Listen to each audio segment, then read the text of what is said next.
Aujourd'hui, je voulais vous parler de ces expressions qu'on utilise pour soi-disant réconforter les gens et qui en fait font plus de mal que de bien. Je vous donne l'exemple de cette expression qui dit « tu n'y es pour rien ». On pense qu'en disant ça à l'autre, ça va minimiser son mal-être, qu'il n'est pas responsable, que c'est pas de sa faute et que ça va lui faire du bien. En fait, quand on dit à quelqu'un qu'il n'y est pour rien dans la situation qu'il vit, c'est comme si on lui disait en fait, tu peux rien y changer. Tu n'as pas de pouvoir sur cette situation, tu n'y es pour rien. Quelqu'un, par exemple, qui serait alcoolique, si on lui dit c'est une maladie, tu n'y es pour rien, ça veut dire qu'il ne peut pas trouver de solution depuis l'intérieur de lui, puisqu'il est capable de rien.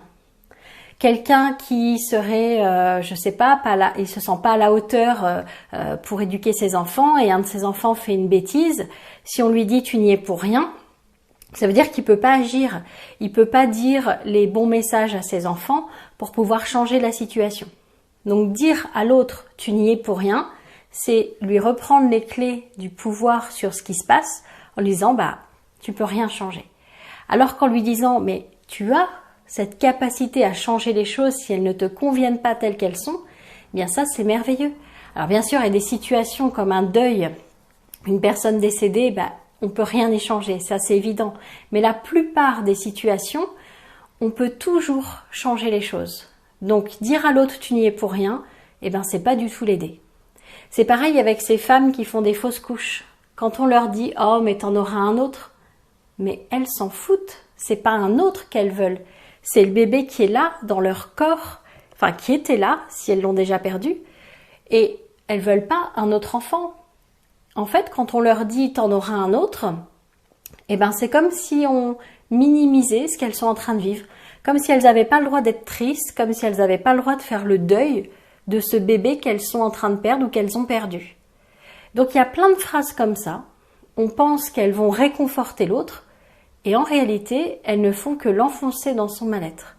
Donc, on a beau être plein de bonnes intentions en disant ça, on essaye de minimiser le chagrin de l'autre, et en fait, c'est pas du tout ce qu'il nous demande. Il nous demande pas de minimiser son chagrin, il nous demande d'être à l'écoute de ce qu'il ressent actuellement. Je ressens de la tristesse parce que je viens de perdre un bébé. Je ressens de la tristesse parce que mon fils a fait une bêtise et je sais pas comment faire pour pouvoir l'aider. En fait, souvent, on veut donner des solutions à l'autre, on veut minimiser ce qu'il ressent, alors que le plus beau cadeau qu'on peut lui faire, c'est d'écouter son émotion. Juste de l'écouter, pas de lui trouver une solution, c'est pas ça qu'il veut. Juste que on puisse l'écouter et qu'il ait le droit de l'exprimer. Une femme qui vient de faire une fausse couche, elle a le droit d'exprimer qu'elle est triste, c'est un deuil. Donc voilà, faites attention quand vous voulez réconforter vos amis, votre famille.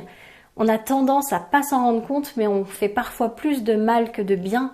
Donc au lieu de donner des conseils, au lieu de sortir des phrases toutes faites, écoutez simplement l'émotion de l'autre. Merci pour eux.